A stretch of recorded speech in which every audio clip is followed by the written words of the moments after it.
Finally Samara Kapoor के दर्शन हो ही गए। वो तो जैसे इस कहानी से गायब ही हो गई थी। आज वो अपनी नई फ़िल्म के प्रमोशन के लिए इंटरव्यू दे रही है।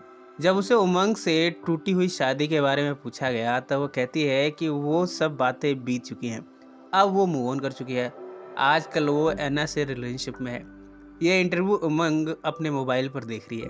वो ऐना और उमंग की फ़ोटोज़ भी देखती है सोशल मीडिया पर। कुछ तो दुखी वो भी हुई है। पर तभी सिद्धि यहाँ आ गई।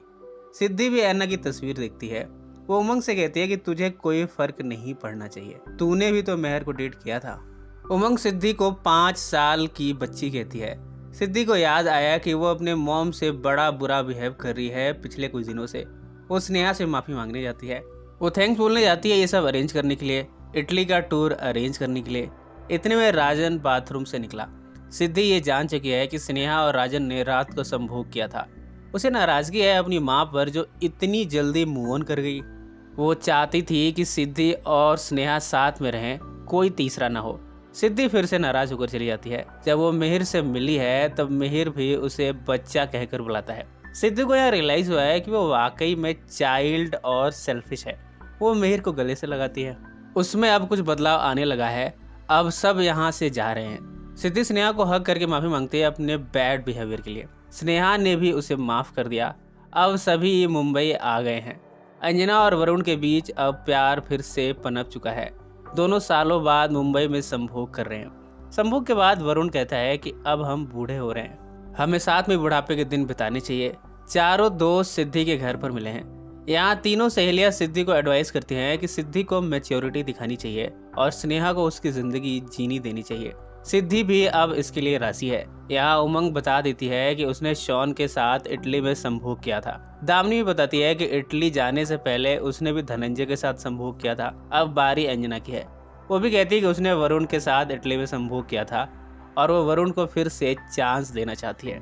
इन चारों की लाइफ कितनी मेस्ड अप है, इसी बात पर चारों चीयर्स करते हैं। सिद्धि ने स्नेहा के लिए कपकेक्स बनाए हैं। वो स्नेहा से माफी मांगती है। वो ये भी कहती है कि आपको अपनी ज़िंदगी जीने का हक है।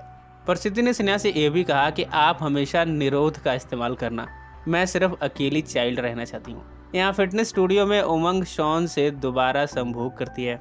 शॉन उसे कुछ कहना चाहता है पर वो सिर्फ संभोग करना चाहती है। पर शॉन क्या कहने वाला है ये उसने अभी तक बताया नहीं है। मॉल में अंजना और वरुण शॉपिंग कर रहे हैं। अचानक से यहाँ काव्या आ गई अपने बच्चे के साथ। काव्या की मदर भी यहाँ आई हैं। यहाँ बड़ा ऑकवर्ड सीन क्रिएट हो गया। फिर से काव्या वरुण को खरी खोटी सुनाती है। जब अंजना बीच में आई तब काव्या ने अंजना से कहा कि तुम क्या सी क्या बन गई हो। ये सब सुनाकर वो चली गई।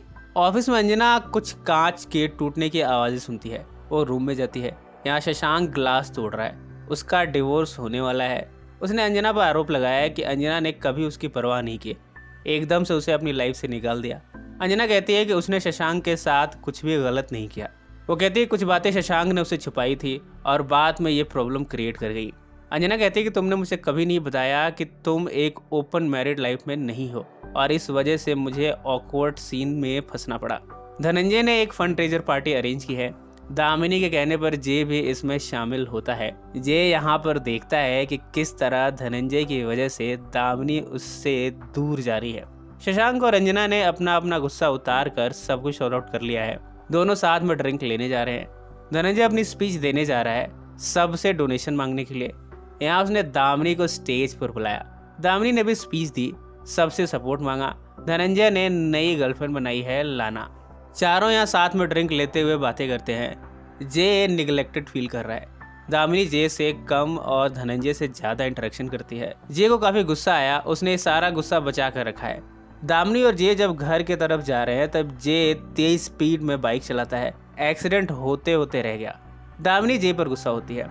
जे कहता है कि तुम्हें धनंजय के साथ ही रहना चाहिए। दामिनी कहती है कि तुम हमेशा मुझे जज करते रहते हो, मुझसे ओवर एक्सपेक्टेशन करते हो। जे कहता है कि तुम हमेशा साइलेंस में जवाब देती हो।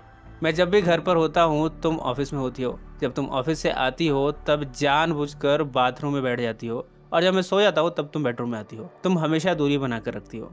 यहाँ दामिनी कहती है कि मैं तुमसे थक चुकी हूँ। तुम्हारे लिए परफेक्ट बनते बनते अब मैं इस जिंदगी से भी थक चुकी हूँ। यहाँ वो ये भी स्वीकार करती है कि उसने धनंजय के साथ संभोग किया था। जे ने जब ये सब सुना तब उसने ब्रेकअप कर लिया। वो कहते हैं कि अब सब कुछ खत्म हो चुका है।